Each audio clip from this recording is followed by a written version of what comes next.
Hello friends, मैं हूं सी हितेश गोयल और मैं सबका स्वागत करता हूं अपने सोशल मीडिया प्लेटफॉर्म पे। कल से हमारा नया फाइनेंशियल शुरू हो रहा है, यानी कि 1 अप्रैल 2023।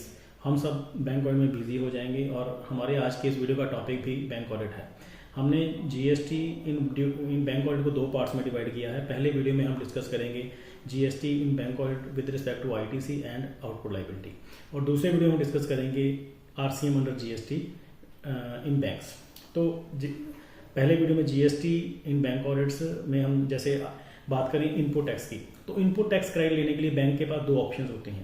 पहली ऑप्शन में बैंक 100% आईटीसी ले सकता है और उसको प्रोपोर्शनेटली रिवर्स करना पड़ेगा आईटीसी को फॉर एग्जाम्प्ट सर्विसेज। अब बैंक की एग्जाम्प्ट सर्विसेज कौन कौन सी हैं, जैसे कि interest on loan advance etcetera.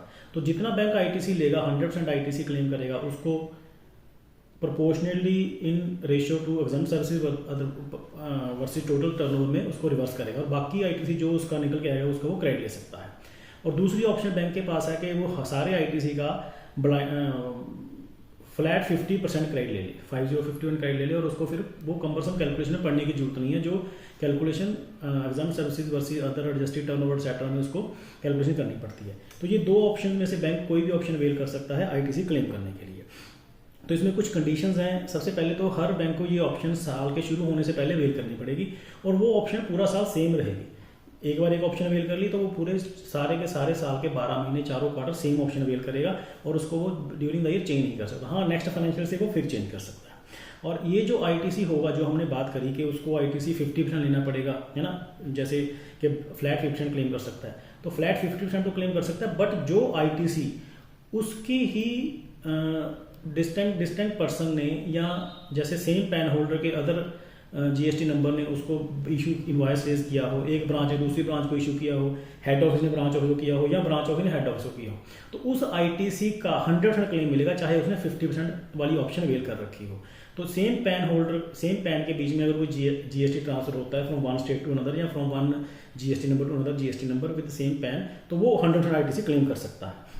पर उसमें कुछ फर्दर और भी कंडीशन है कि जो आईटीसी वो नॉन बिजनेस पर्पस के लिए ले रहा है, वो बिल्कुल भी क्लेम नहीं कर पाएगा, ना 50% में ना प्रोपोर्शन में। उसका तो सारे का सारा उसे रिवर्स करना पड़ेगा बैंक को।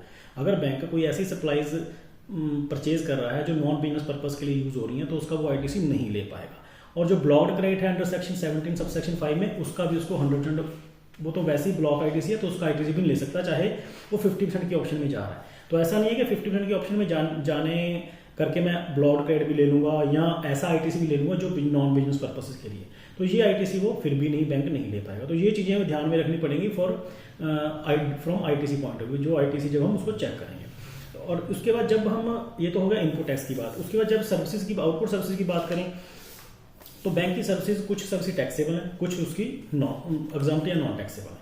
तो पहले मैं आपको इसकी एग्जाम्पल जैसे बात कर लेते हैं कि कौन कौन सी सर्विस टैक्सेबल है।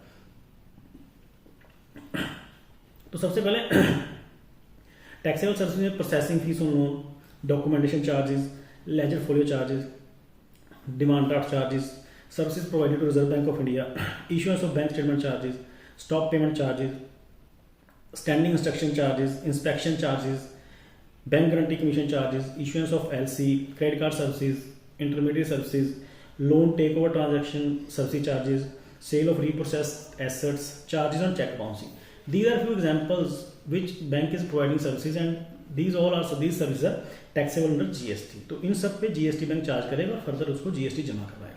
ये तो होगी टैक्सेबल सर्विस की बात। अब बात करते हैं कुछ ऐसी सर्विस जिसके ऊपर GST नहीं लगता, जो बैंक प्रोवाइड करता है। कैसी है उनकी एग्जाम्पल ले लेते हैं। इंटरेस्ट ऑन लोन, डिपॉजिट्स और advances, sale of derivatives, future contract, cheque discounting, invoice discounting, forward contract in commodities और करेंसीज, प्रोमिसरी नोट्स, असाइनमेंट और सेल ऑफ सिक्योर्ड और unsecured debts, interest on financial lease, securitisation transactions. तो these are few services on which bank is not liable to pay GST. तो ये services GST से exempt है या non taxable है। तो अब दीज ऑल आर जो हमने डिस्कस किया in relation to ITC and output services. तो जब हम बैंक में जाएं ऑडिट करने के, तो ये चीज़ जरूर ध्यान में रखें कि क्या बैंक ने किस किस चीज़ पे आईटीसी लिया है, कैसे कितना लिया है, क्या उसकी रेशियो, और क्या जो सब जिन चीज़ों पे बैंक ने सर्विसेज प्रोवाइड करी हैं उन सब पे जिस पे जीएसटी बनता था जमा करवाया या नहीं करवाया। तो it was all about input services and output services from GST point of view in banks. Thanks and thanks for watching my this first video on GST in banks. Keep watching my second video also for on GST RCM under GST in banks. Thank you very much. Keep watching my YouTube channel. Also, I request all of you to please like and subscribe my YouTube channel. Thank you very much.